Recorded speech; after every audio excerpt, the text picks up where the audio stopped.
fastest in practice, sprint pole, sprint victory, Grand Prix pole, and the Grand Prix win. Lando Norris wins the Sao Paulo Grand Prix. It feels like he's peaking at the perfect time. It's the most complete version of him that we've seen. Is it too early to say he's got one hand on that title? Yes, it is, Tom Clarkson. What positives can Piastri take from this weekend? I'm still not sure about the penalty, you know. From the pit lane to the podium for Max Verstappen. It might be even better than last year. This is PlayStation stuff in the Formula One World Championship. Just unbelievable. Yeah, boy! P2, mate. Oh my goodness, that was stressful. Kimi was just fast. Maybe he's back. Ollie Behrman in the Haas. Are we looking at a future Ferrari driver? I think for sure. Welcome everyone to F1 Nation's review of the Sao Paulo Grand Prix. I'm Tom Clarkson, and joining me on the show is F1 TV lead commentator Alex Jacques and Brazilian F1 commentator and former racer Felipe Giaffone. Now guys, Interlagos always delivers, doesn't it? What a race. What was the highlight for each of you? Felipe, we'll start with you. I think Max, right? I think Max getting the puncture and start from the pits. I mean, it might be even better than last year, you know, where he won the race, where he had the safety car to help him out a little bit. So I was pretty impressed. It's hard to look past that. I think it's just the fact that so many races this year we've had a one-stop. We've had things decided in the opening laps, bit of chat about the strategy, then it's disappeared. That was on the line for so many positions all the way to the end. Lando just a little bit out of reach of everyone. I think the fact that so much was uncertain was my overall highlight. And the atmosphere at this racetrack, you bring a Brazilian back on the grid. It's one of the best atmospheres. I've been on the Grand Prix weekend for 10 years now. It's been electric. Guys, what was extraordinary about this one is Lando Norris was pouring a little bit of cold water on it all after the race. He said that had Max been starting in a decent place on this grid, he would have beaten Lando today. Yeah, you know, Tom, the first impression that I had from Lando was when he changed tires, I thought maybe he's in a slow rhythm to maybe try to go to the end, you know, with the soft tires. I was a little confused to see if it's a done deal, we're going to go for the second start, because I could see a lot of people turning laps like half second, 6/10 faster than him. So I think they kind of hesitate a little bit, you know, McLaren. Should we go for 2 stops, or should we actually take it easy on the tires and we might have to go all the way down? So maybe wasn't like the true pace, you know, of Lando Norris, because I think if he really knew that he would be 2 stops, he could push even more, you know, after the first step. That was my impression. You give a man a 30-second win in Mexico City, and suddenly he wants it every week. But you're absolutely right. He's wary of the threat of what might have been. Well, I think it's our job to state the facts as well. As this was an emphatic weekend for Lando Norris. He was fastest in every session that counted. He wins the sprint when his teammate and arch rival for the championship crashes. He delivers the win in difficult circumstances on Sunday. I feel that we're seeing a different version of Lando now. Would you agree with that? 100%, Tom. If you see, for me, it starts yesterday, where if we go back to Lando, we know that every time in the past that he had a little bit of pressure on the key 3, sometimes he would hesitate and not get the pole. And yesterday, he only had one chance. Otherwise he would be 10th. And he made the job, you know. So I think he found a way. I don't know if it's because of the delta that they took out of from the dashboard. Maybe he's a little bit less anxious. But I don't know. I think he's learning to deal with this a little better. And I think maybe the last 2 races we've seen the best version of him, you know. Yeah, definitely the most complete version we've seen of Lando Norris in Formula One. He's had the dress rehearsal last year, but as you say, he is passing tests that previously he would have failed, and it's the most complete version of him that we've seen. He's now got, nearly 1 victory in terms of points ahead of Oscar Piastri in the championship now, Oscar being in P2. Is it too early to say he's got one hand on that title? Yes, it is, Tom Clarkson. Oscar Piastri's led for 15 rounds. After Austin, Max Verstappen was the bookies' favourite. Just take nothing for granted and enjoy the ride with it, because it's the most unbelievable. I mean, I know if you go racing all the way from March until December, you're going to get a lot packed in, but it feels that we've had 3 seasons in one. So no, he does not have one hand on the championship trophy. And with your racing driver mentality, what do you think he's thinking, Felipe, in terms of the championship now? You mean Lando?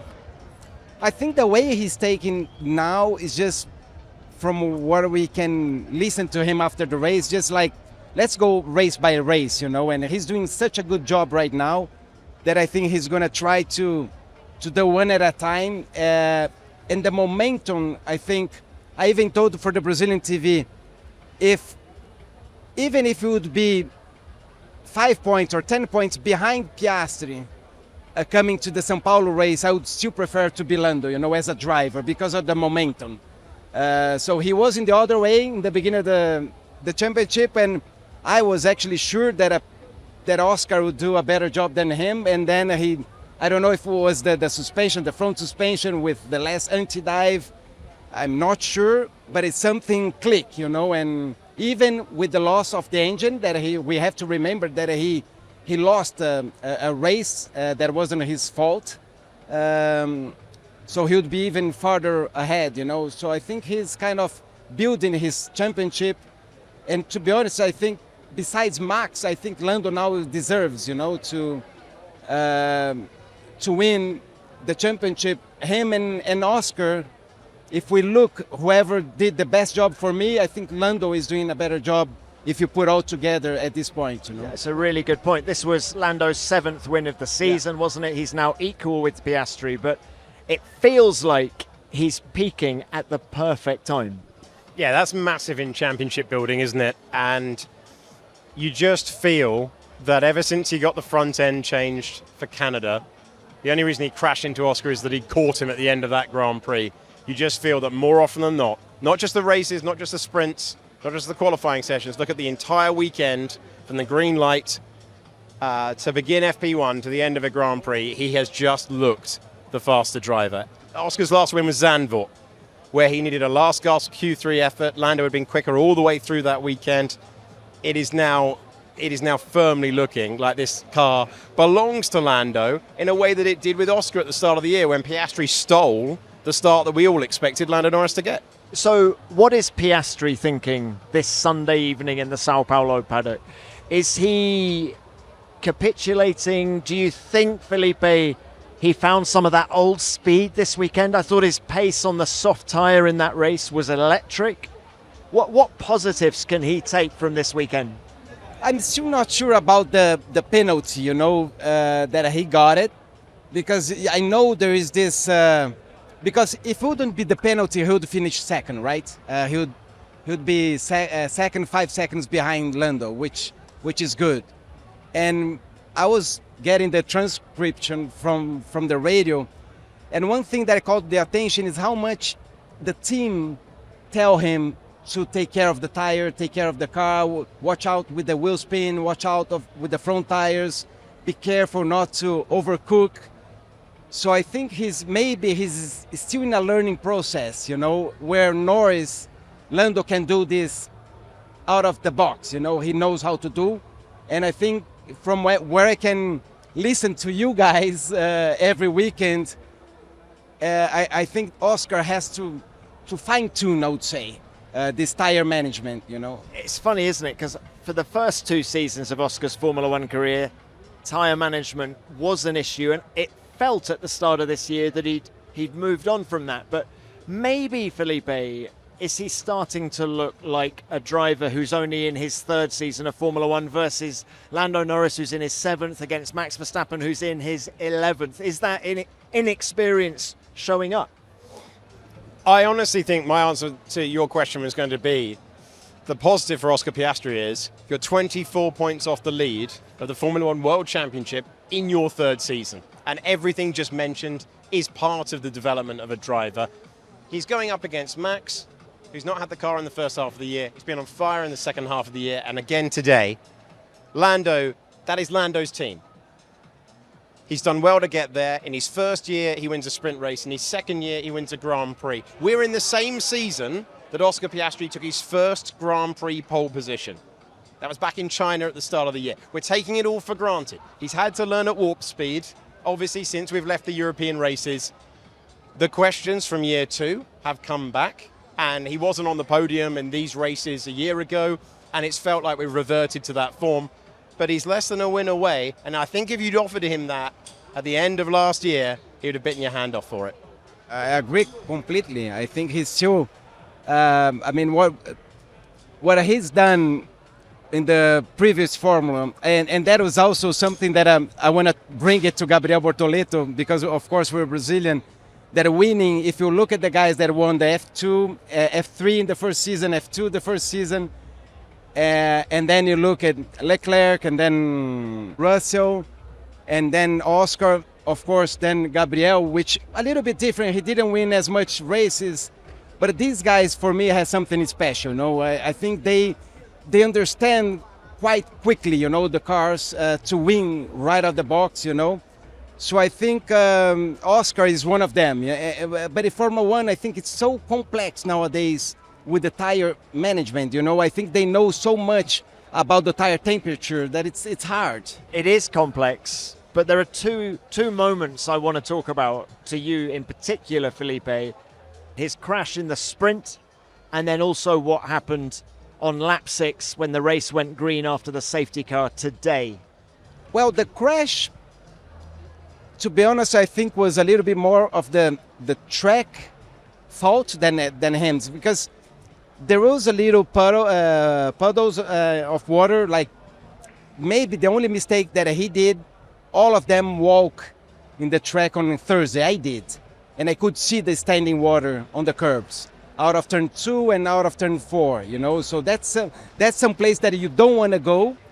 I think they correct the problem for today, but you could see the standing water there. So just he went wide, took the water with him, and then he spun. So it was a little unlucky. I don't think was the pressure. I don't think was something with this, you know. Down to turn number 1, Charles Leclerc's got to run, Oscar Piastri's got to run, 3 wide into turn number 1. How brave is Piastri feeling? He hits Antonelli, who hits Charles Leclerc, and Piastri will be up to second position, but that's a dramatic moment, and there's no tyre on the Ferrari for Charles Leclerc. He was aggressive, but that's the point, Tom.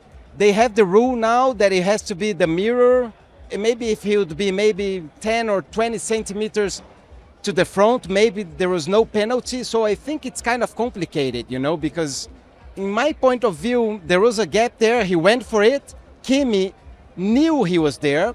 And at the point that they actually touched it, he was trying to back off, but it was too late, you know. It was too late because, but then I think Kimi could give him a little bit of room, you know, as well. So I'm not sure. I think you're siding with a racing accident. I can feel that. Jakesy, what did you make of the restart on lap 6? I think he's got to go for it. It is the nature of the restart. I can't remember many drivers going as late as Lando went. I thought Lando went that late yesterday in the sprint because of the conditions. I was very surprised he went late again. Antonelli, I thought, having seen an example of when Lando had gone before, I thought he'd stay with him. His slightly slow reaction has caused that 3 wide moment because they're able to react immediately. I think Piastri has to go for that. I think we're sitting here going, there was a restart, there was an opportunity, he played it safe. Why did he play it safe? I think he has to go for that if he's going to win the World Championship. The rule exists, as you really well described, that you've got to be further alongside, and he wasn't. Is it a really frustrating rule? Yes. But in modern Formula One, with a sample size of the last 5 years, that was always going to be given with a penalty. I can tell you, my phone is littered with messages with drivers that I've worked with in the commentary box going, that is not a penalty. And I always defer to my co-commentator. But isn't the point he locked up? I think without the lock-up, Jakesy, I don't think he would have got the penalty. I agree, but the first thing James Hinchcliffe said to me is, a lock-up is not out of control. And that's what every driver has been repeating. And I just think the nuances of these rules, I haven't found a racing driver who agrees with that penalty yet. This episode is sponsored by Indeed. If I had to build a team for this podcast, I'd want people who are fast, focused, and already know how to get the job done. And if I were hiring for a business, I'd take the same approach. You don't just need someone to fill a seat, you need someone who actually fits. And more often than not, you need to find them quickly. And that's why I'd turn to Indeed sponsored jobs. Sponsored jobs boost your listing so it's seen by candidates with the right skills and experience first, helping you find people who can make an impact from day one. And it works. According to Indeed data, sponsored jobs posted directly on Indeed are 95% more likely to report a hire than non-sponsored jobs. There's no monthly subscription or long-term contract, just a smarter way to connect with the right talent. And right now, there's a talented person out there who could take your company to the next level, and Indeed can help you find them. Spend more time interviewing candidates who check all your boxes. Less stress, less time, more results now with Indeed sponsored jobs. And listeners of this show will get a $75 sponsored job credit to help get your job the premium status it deserves at Indeed.com/nation. Just go to Indeed.com/nation right now and support our show by saying you heard about Indeed on this podcast. Indeed.com/nation. Terms and conditions apply. Hiring, do it the right way with Indeed. Max Verstappen climbed 16 places from the pit lane to the podium. Fantasy Formula One for the four-time world champion. Pit lane to P3, very nearly P2. Jakesy, you were here last year on the pod discussing P17 to the win. Do you think what he did today, pit lane to P3, was even more impressive? Yeah, it's dry, and in the context of the rest of his weekend, he didn't expect that, did he? Just absolutely incredible pace. I was watching his lap times towards the end, and I was thinking, if you don't drop off a cliff soon, you're going to be in the mix to win this race. And I was like, this is ludicrous. This is PlayStation stuff in the Formula One World Championship. It's just unbelievable that it was even possible. And then the fact that he's only 0.2 of a second away at the end across the line, I was mighty impressed. The win always trumps it. And remember, that was the significance of he needed one win to basically stop the momentum and effectively take the title there and then. So that is more significant in the course of his career. But it's the happiest I've ever seen him with a P3. Imagine that the driver, I was talking to Gabriel after the Friday, and he was saying how hard it is to control the tire temperature. He said even with the soft tires, if you go for a one hot lap, in the middle of the lap, you start losing grip because of you overheating the tire. So imagine Max doing this for such a long time, knowing exactly how much he has to push. Even the team was in the radio, okay, just watch out, be careful with the tires. And he's like, no, we got to go for it, I thought Red Bull pulled a blinder today strategically, but there was one question mark I have on it, which is he pitted for those soft tyres on lap 54, right? There's still quite a lot of the race to go. Imagine if he'd pitted 5 laps later. They would have been that much fresher. I think he would have still got onto the back of those Mercedes. Armchair strategist here. Am I being too critical? I can see why they did it. Track's rubbing in at the best condition that it's been all weekend. Car's low on fuel. The setup's working for him. He's been in an unbelievable groove all the way through. You want to give him time to use the tyre. That soft tyre was not a good tyre all the way through the weekend. It was expiring fast. So you could have done that, but then we could easily be asking the question, why didn't you give him 8 laps? So I think either way, the effort to get that close. What I was really impressed with was Kimi Antonelli's defence, standing tall, because I think a lot of people would have just assumed that was going to be slam dunk. And that's a big step forward in his development as an F1 driver. I think yesterday on qualifying was maybe one of the first times where I see, in my point of view, a team mistake, because I think he was the only one that never used the second set of softs to go for Q1. Of course, he never has to, because it's so easy for them. But even the McLarens, even the strong guys, they did for 2 new sets. And he went for 1 fast lap and then cool down for 2 laps and try another one. In a track that everybody knows that it's kind of hard to get the second lap out of. So maybe it was a mistake there. And my question was, how far up he could actually be, in qualifying mode, if he would just be there, maybe fourth, third, fifth, I don't know, somewhere around there. But maybe he wouldn't have the car that he just had it today, because he went to Parc Fermé.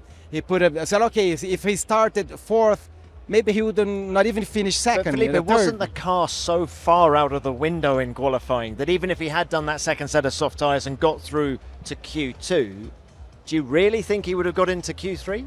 I think so, Tom. I think I have the impression, because if you look at on the sprint race, he wasn't that far off. He was far in the sector 2 on the new tires. It was like half second, 6, 7 tenths.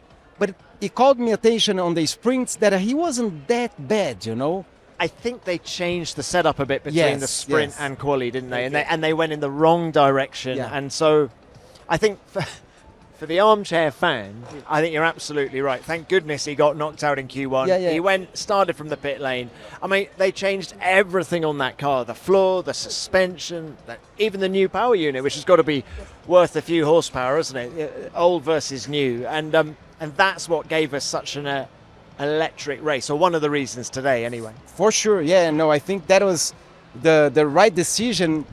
And that's what I said. Maybe if he just start the race in fourth or fifth, he would finish on the same place, and for us it would be a much worse race to watch. I asked Max at the end of the press conference how he rated his chances in this World Championship now. He's 49 points behind Lando Norris. I said, look, do you think, given your pace today, the car will be quick at all of the last 3 events? And he said, I have no idea. Just look at us this weekend. Look at us in Mexico. Maybe not. What do you think, Jakesy? I think they will be quick in Vegas. Why? Because I think they've shown form in the past and they've got on top of the ride when it comes to a bumpy circuit. It's a very, very bumpy circuit. That car has worked when it comes to low temperatures. We expect low temperatures with the time that we run there. We know he's rapid in Qatar. And then final race of the year, he's always been great at Abu Dhabi. So yeah, I think he's in the mix for the final 3. And it's Kimi Antonelli who hangs on by 0.3 of a second. Antonelli with his best ever result in Formula One. Oh my goodness, that was stressful. You both touched on Kimi Antonelli. What a great defence he put in today in the race. Secures his second podium in Formula One, his best finish in Formula One. Actually, it was 2 good races, right? Because one on Saturday and the other one today, and I think he really needed after the race that he had in Miami after the pole, couldn't really put all together on race day. You could actually see that Kimi was just fast, he was just faster throughout one lap, faster throughout the race as well. So I think for him, maybe was a huge gain of confidence, maybe can turn the key a little bit, where he starts the season good, and then he had a big part of the season where he's kind of, okay, maybe it was too soon, maybe he's back. Ever since Toto Wolff accused him of being underwhelming at his home Grand Prix at Monza, he's kicked on from there, isn't he? I think it came before. I think he made a setup breakthrough in Budapest. And he had a very, very anonymous race in Budapest. But I think he came out of that Grand Prix understanding the car a lot more. The question I always have with Kimi Antonelli is he's turned up to Miami, a circuit he doesn't know. He's put it in the sprint format with 1 hour of practice on sprint pole. He turns up to Interlagos, another circuit he doesn't know. He's put it on the front row for the sprint. And all the European leg that he knows off by heart and has raced at time and time again. So that I find slightly quirky, but very, very impressed that he's been able to do it here. I think it shows huge talent to be able to go to a new racetrack and deliver immediately. Yeah, I think nowadays with the simulators that they have it, and maybe the less pressure as well, maybe because it's a new circuit, we just go and see what we can do. And you see when he was in Italy that he has everybody together and it was a messy weekend. Maybe it's just the pressure. Maybe he kind of feel a little bit with less on his shoulders and deliver more. I mean, kudos to the Mercedes team. They saw this in him all along, didn't they? And I think Toto Wolff never doubted him, even in the low moments. No, I think that was definitely motivation. if you've hurried him through the junior categories like Toto Wolff did. And I was a little bit fearful because no one doubts his talent. I was thinking the only way you can mess this kid up is by putting him in before he's ready. And then they put him in. And in the middle part of the year, I was like, no, because he's so good. And we know he's so good. So they never doubted it. But also credit to Pete Bonington as well. It's quite a contrast to go from a 7-time world champion. When you heard his information, just so calm. Kimi far from calm at the end, but he's a 19-year-old teenager racing Max Verstappen. But I think that's a perfect person to tutor you through a rookie campaign. He seems to go well on low grip circuits as well. I mean, Miami is a low grip circuit, Mexico low grip circuit, here is a low grip circuit. What does that tell you about a driver's feel, Felipe? It's hard to say, Tom, because usually drivers, they like more grip, right? It's almost like when you have more grip, it's kind of easier, you know, as you step series by series. You see, sometimes when you go backwards, like Oscar had the issue with the low grip track, maybe because you try to overdo and you start to bring the temperatures up, you know, and maybe try to mess the tires a little bit. But for Kimi, it's working fine, right? Well, let's talk about another rookie as well, because if Kimi is hitting form now, there's another young guy who has just had his 4th consecutive points finish, Ollie Behrman in the Haas. I mean, lots of great races this year, but Mexico and here is something else. Yeah, he has been superlative and back to the faith that Haas showed, because he had an incredibly ordinary second year in Formula 2, finished outside the top 10 of that championship. Very few drivers miss like that in a second season and get the promotion. Haas were convinced by those FP1s, and the updates they've brought have brought him alive, haven't they? Esteban is doing okay, a proven Grand Prix winner. Ollie has been brought alive by this and showing all the reason why Ferrari was so interested in him for so long. You mentioned Ferrari. If he continues in this trajectory, are we looking at a future Ferrari driver, Alex? I think for sure. Honestly, I think what he's done in the last few races, he's showing week in, week out, different types of circuit.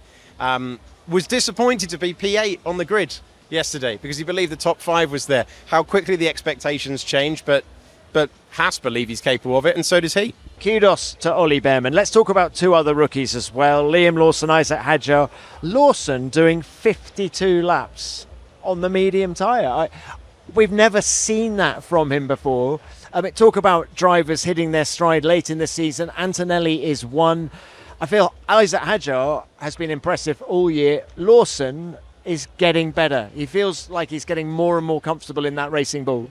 That's not his best result overall, but that's by far his best drive in Formula 1. To have a queue all the way down to P12 and a DRS train at the end, it looked like a safety car restart across the line. To keep your head and deliver that, it's one thing to, didn't he have a good drive? Unfortunately, it melted at the end. You have to deliver that when you're in a fight for your Formula 1 career, which he absolutely is. That's a massive result in that context. He had 9 cars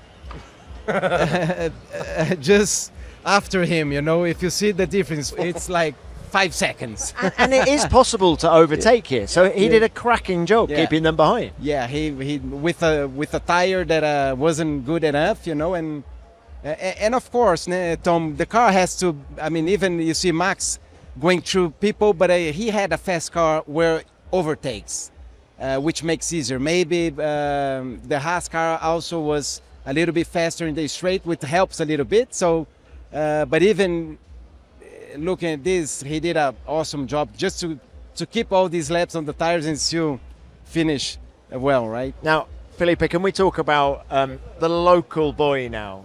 The local hero, Gabriel Bortoleto. Watching Gabby this weekend, very confident on Thursday in the media day, in the press conference. But so much of his weekend has reminded me of so many Brazilian drivers. I think of Rubens coming here year after year, so much expectation and just so many frustrations for him. We haven't had a full-time Brazilian driver on the grid since Massa. Just how much pressure was there on Gabby coming here, do you think? Just from the Brazilian fans, the Brazilian media, Brazilian TV even? Yeah. I think he just realized how big he actually was when he got here, you know, because a year ago he had no idea. So I think it must touch a little bit, right? Anybody, I mean, mainly the Brazilians or the Italians, that it gets a little bit more excited. And but again, I think on the first practice he did a really good job. You know, he was really focused. And for me, he tried to kind of dive bomb. You know, he was too flat out, moving the car. The track was a little damp. The DRS was open because he was too flat. And then he lost a little pressure in the back because the DRS was open. And for me, it wasn't necessary. It was kind of a rookie mistake. I was listening to the radio as well. I think the team was kind of giving him a push, you know, let's go, you can do it. He just made the same move, but basically the same move the lap before, but he got passed on the back stretch. But that was actually for nothing, right? There was no point involved. There was nothing. So, and again here, I saw his first lap. Going the outside of the Laranjinha, and then the first lap was, until he crashed, was amazing. But maybe he was just a little too excited for the first Brazilian Grand Prix. And going back, Tom, most of, like 80% of the Brazilians, they had a bad weekend in the first weekend, Formula One weekend. Maybe it's the pressure, you know. The crash in the sprint. Now, it was 57G. That impact. I don't know how many racing cars you crashed in your career, Felipe, but how difficult is it to bounce back when you've just had a really big hit like that? I had a few. I broke my femur and pelvis in the IndyCar already. But the impression that I had was a huge hit, but I think on his head, the headrest made a huge job there. You could see on the slow motion the headrest flexing quite a lot. So I didn't think that he got a big hit in his head, he was not even sore today, you know. So I think the car was very well, even though it was a 57 Gs. I didn't think in his body was a little bit, I think he was a little scared of the crash, but on his body it doesn't seem that it was too aggressive, you know, which was very good for him. And in my point of view, when you crash, in a situation where he crashed, that he didn't lose the car in a way that he didn't know exactly what happened. I think it's easier for the driver, you know. I think it's hard for the driver when you lose the car, lose the rear kind of fast, and then you have a big hit, you know. There he was trying to overtake, the track was a little damp, the DRS was open, so I think for him to be back on track and do a good job, I think it's not an issue at all. And what do you make of his rookie season as a whole? I'm impressed, to be honest. I know Gabriel since he was a little kid doing go-karts, and I think he really showed up. He was a really go-karter. Before F3, he didn't do really well, and all of a sudden he started doing really well. And I was very impressed with the way he's taking with the team, you know, the way he talks to people. I see Gabriel a long-term F1 driver, you know, not only the way he drives, but the way he deal with people, you know. I mean, people like him. People, even I don't know if he's going to be a very good second driver or if he's going to be maybe a world champion. I cannot say that, but I think he's going to be here for a long time because you can see that people like the way he's a team player, you know. I think it's very good for him. Jakesy, do you think he's a future world champion?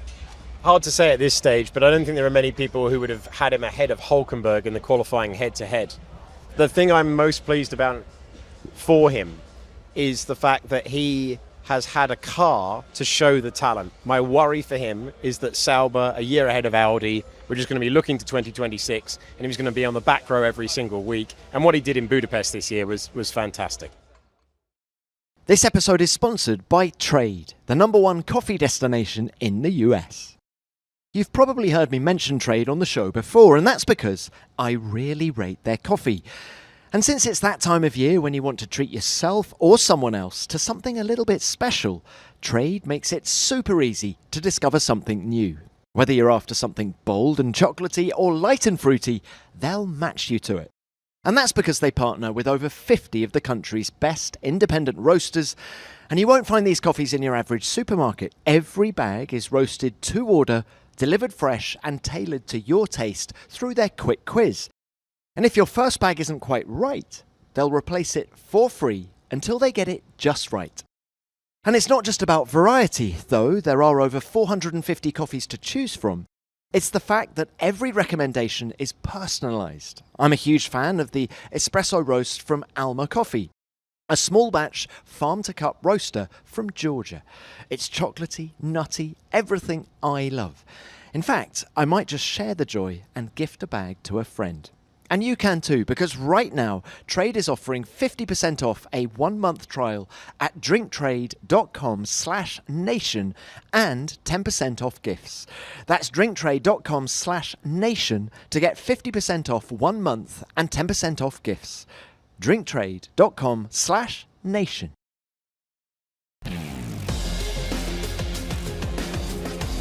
There's more to come from Brazil in a moment, but I wanted to let you know about the other official F1 podcast you can listen to this week. Oscar Piastri is my guest on F1 Beyond the Grid. That's out on Wednesday, and you can watch our chat on the F1 YouTube channel.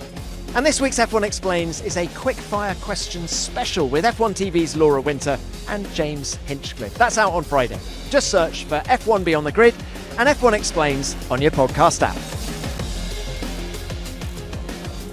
So Ferrari, their third pointless race of the year. Charles Leclerc starting from third on the grid, but it just unravelled. But by lap 6 of this Grand Prix, it was effectively all over. Jakesy, just sum up the difficulties that Ferrari had this weekend.